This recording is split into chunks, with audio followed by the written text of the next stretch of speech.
Gross receipts sounds like something you keep in a shoebox for taxes, but in film, it's bigger than that.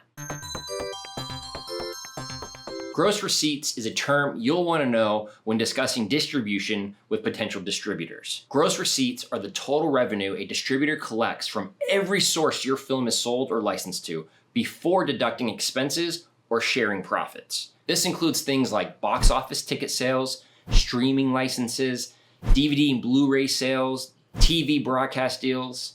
Say your film sells to a streaming platform for $100,000. That full $100K counts as gross receipts, but you won't pocket $100K. Expenses, distributor fees, and splits all come out after this number. Honestly, you'd be lucky to see anything if that's the first sale. Gross receipts are the top of the money waterfall. Everything trickles down from here, and unfortunately, by the time it gets to you, it might just be a bottle.